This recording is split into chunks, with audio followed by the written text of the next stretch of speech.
Though the memories are fading of those days so long ago now, when skies were turning gray, let's not forget how together we blew away the clouds to let the sun shine through. And now it has come to us. Stand alone in the breach and face the worst that the tyrant's might and enmity can do. Bearing ourselves humbly before God, but conscious that we serve an unfolding purpose, we are ready to defend our native land against the invasion by which it is threatened. In June 1940, Hitler knew he had to gain command of the skies over Britain before he could invade. This meant destroying the fighter stations that protected London.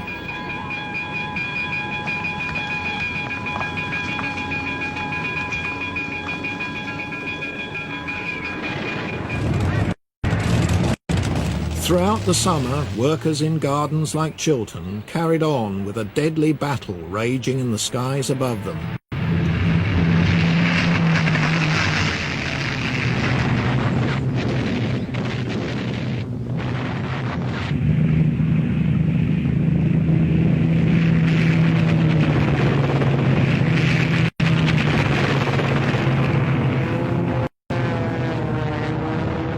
The airfields were almost destroyed when Hitler's bombers unexpectedly turned their attention to London.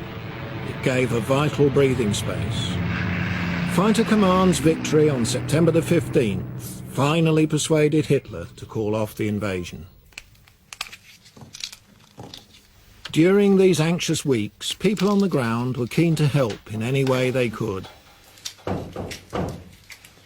Oh, Joyce, go and see who that is at the door, will you please? Ruth Mott, in her kitchen, receives a visit from volunteers collecting aluminium pots and pans to turn into planes. This was the brainchild of newspaper tycoon Lord Beaverbrook, Minister of Aircraft Production.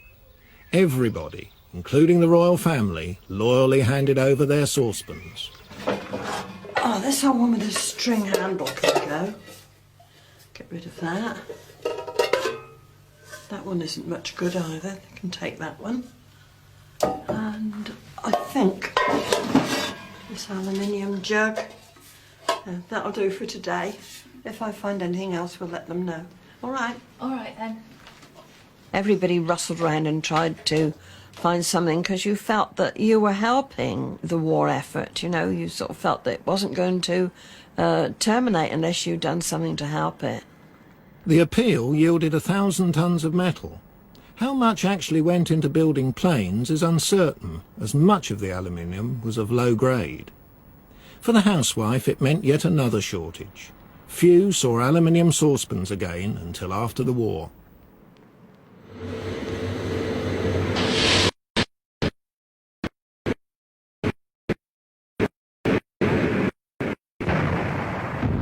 Faced with heavy losses at sea, the Minister of Agriculture renewed his efforts to get people to grow their own food.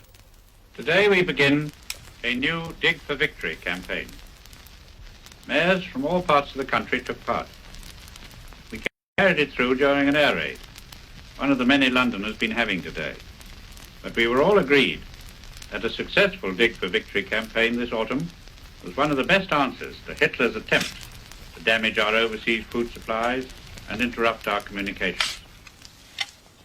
Originally called Grow More Food, the campaign now became known as Dig for Victory.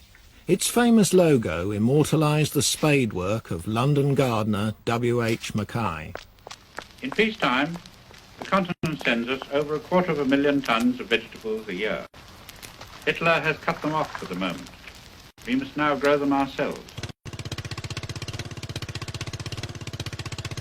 Alongside the Dig for Victory movement, the men from the Ministry of Food pursued their campaign with equal relish. Their boss, Lord Walton, was another frequent broadcaster. As you have just heard, it is to you, the housewives of Britain, that I want to talk tonight. And I'm going to be very practical and a bit personal too. First, you mustn't waste any food. We want all the ships that we can get to carry munitions. And I tell you in plain and direct language that you are risking the lives of our fighting men. If your waste of food takes up extra shipping space. Now don't tell me that you never waste a thing. Lord Walton had been brought into the government because of his considerable experience in running a chain of department stores. His friendly manner and homely turn of phrase established him in the minds, if not always the hearts, of his listeners. Sugar? Now really, I've heard a lot about sugar. Really, can't you cut it down in wartime? I have done. I'm well below the ration. And tea takes up a lot of space. Now here's a new slogan for the kitchen front. One for each person and none for the pot in wartime. Let's have the ships instead. Under pressure from Lord Walton, the BBC started The Kitchen Front, a series of daily broadcasts about cooking. The recipes proved popular and were eventually published as a book. Right, I'm off to the village now. All right, I'll take the ration book then. Anything you want in particular? Yes, we must have the butter today.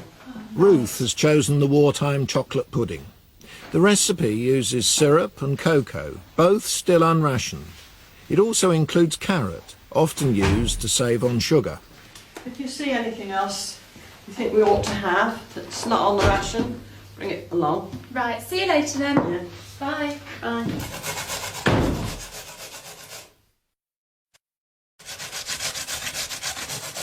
I'm just grating this up to finish it up, and I think I will have got about 2 teacupfuls here by then, and that should be enough to go in our pudding for today.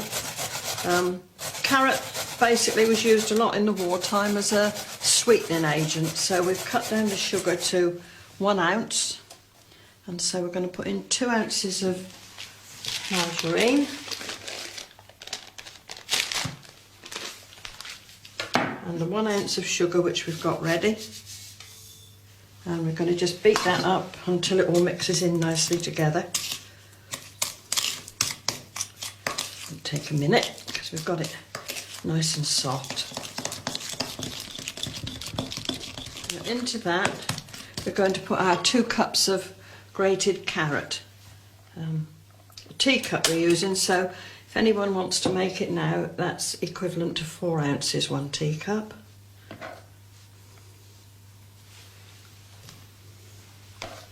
And we have no egg in this pudding either, so we've got to use extra raisin agent for it.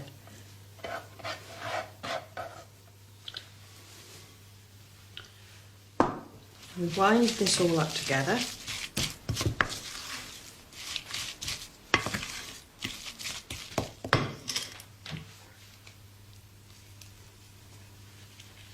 Cooks are allowed to take it off the back of their hands with their fingers.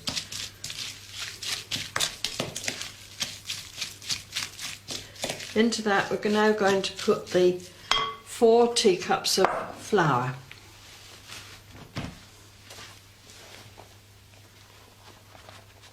We'll just add it by degrees, about a cup at a time, and then it'll be easier to work in.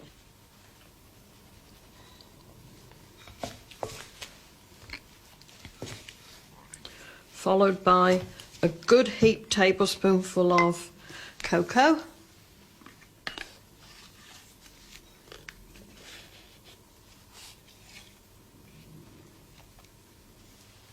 A little bit for luck.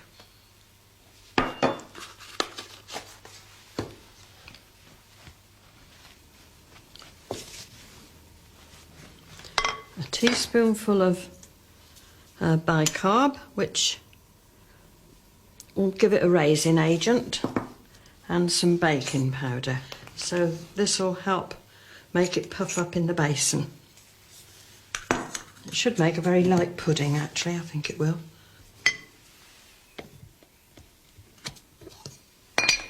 Now have a couple of tablespoons of treacle. We'll be fairly generous with it because it's not on the ration, but I expect it will be eventually. And I shall now change spoons because it will work in better with this one that's got a cut-in action. And half a pint of milk. It may not take all the half pint, so we'll see how it goes. I shall only add a drop of milk at a time because all flours don't absorb the same amount of moisture, so that we might be able to save a little drop of that milk for tomorrow. Or to have a cup of tea.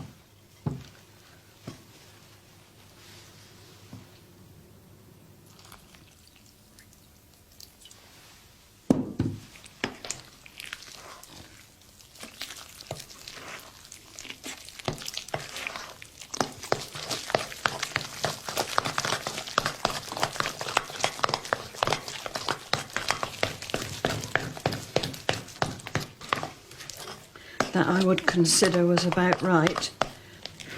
Then we just put it into the basin.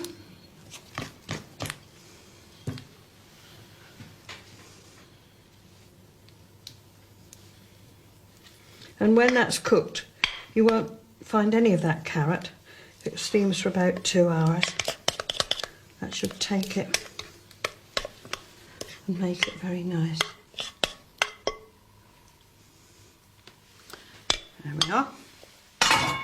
We'll put the margarine paper that we've saved carefully over the top, and then we'll tuck it down round, and then we'll steam it with that. That steams for about 2 hours.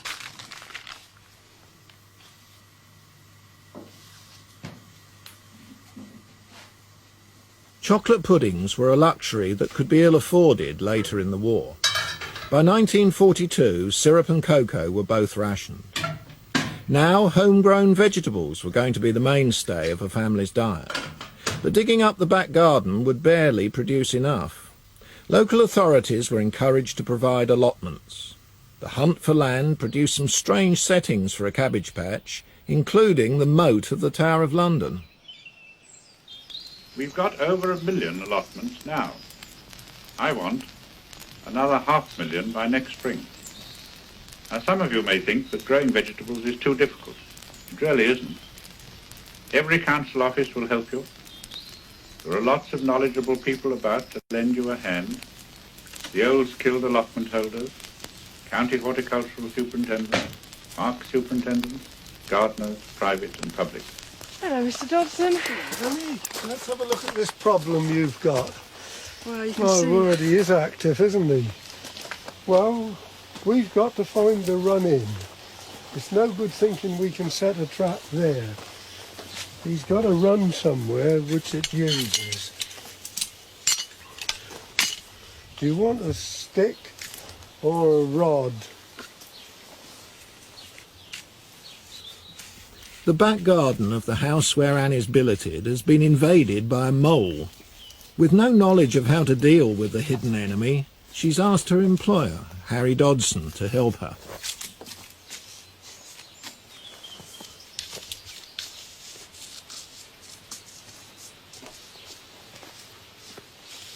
Yes, that's it. Now we can start work.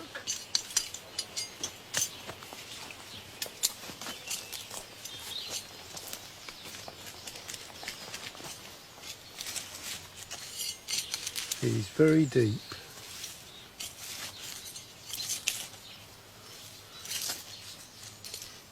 Very deep.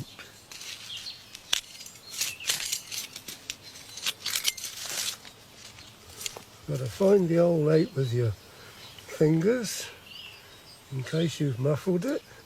He's got a clear hole now right through. Now that should be all right. It's quite simple to set the trap, look. All right? Yeah. Place the trap down in. You want the tongue nearly down onto the bottom of the run, because it's that tongue that he's going to knock out of position, which will trap him. Now, these leaves are to hold the soil clear. There must be a clear run through the bottom, because they always have a clear run in, and you must keep that with the trap in there clear. And the most important thing of all is to fill the hole in at the top, because there must be no daylight show through. If there's daylight showing through, he won't have it. He'll dodge back.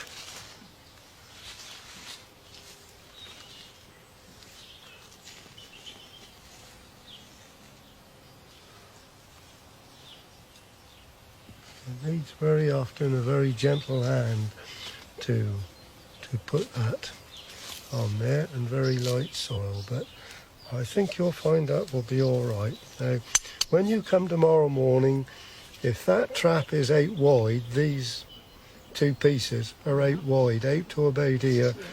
If you pull the trap out, with any luck at all, your little friend should be on the bottom. Oh, I look forward to it. If not, I'll have to come back and try and find another run in. That will be the best course of action.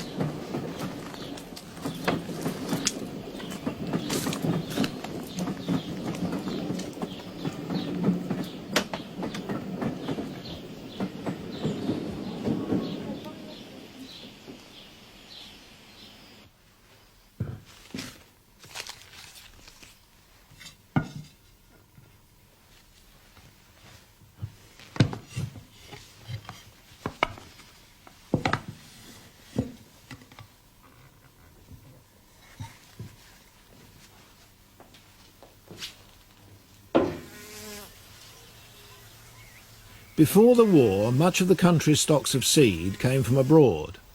When the bulk of these supplies were cut off, gardeners were encouraged to save their own. Unfortunately, they had to be selective. Cabbage and cauliflower produced inferior seedlings, but others, like leek, gave reliable seed. It would be late August, early September before the seed pod would actually begin to crack open.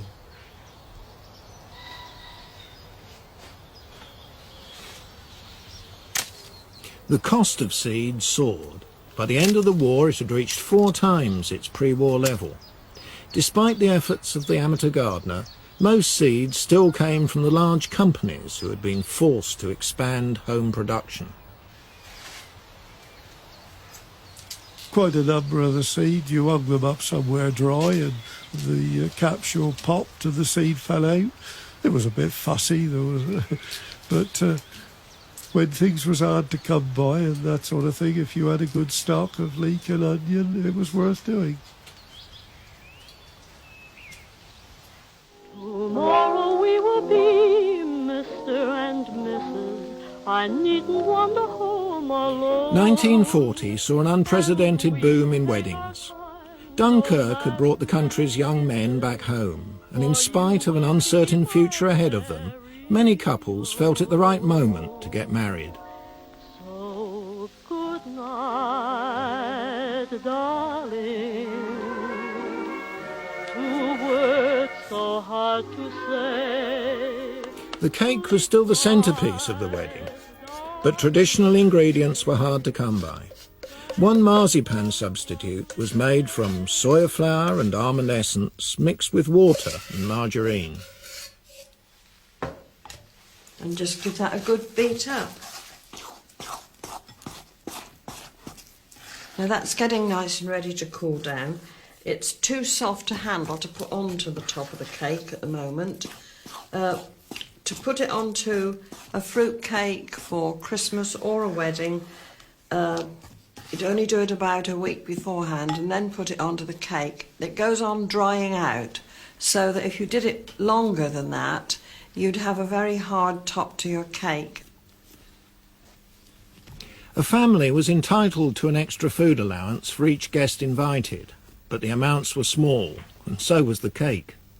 Didn't ever get beyond a 10-inch, and that was quite a big one. The most popular size was about an 8-inch cake tin, which, you know, and you only cut out little slithers. It wasn't a slice, so it was only about a little portion of about an inch by an inch. So good night, darling. Our dreamboat is in sight, ringing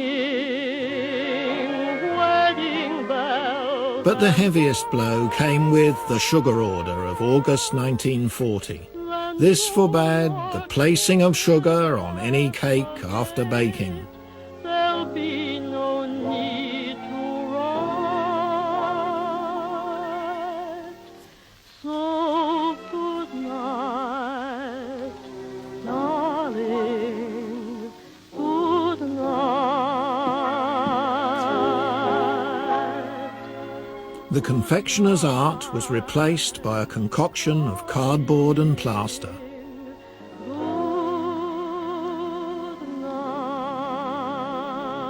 Well, I had a cover like this for my wedding cake. My grocer ordered it for me in the village, but I had no idea that it was going to be a cardboard cover when it came, so that was a great surprise. I kept it for many years because I also used it when I made wedding cakes, and it had a little sort of arrangement on the top that tied on with ribbon. So I was able to undo the ribbons, take the top off, put a stork over the top or a bow of pink ribbon if it was a 21st birthday cake or something like that. So it was a very versatile piece of equipment, this. When we look back now, 2 years gone by, to a dark and stormy sky,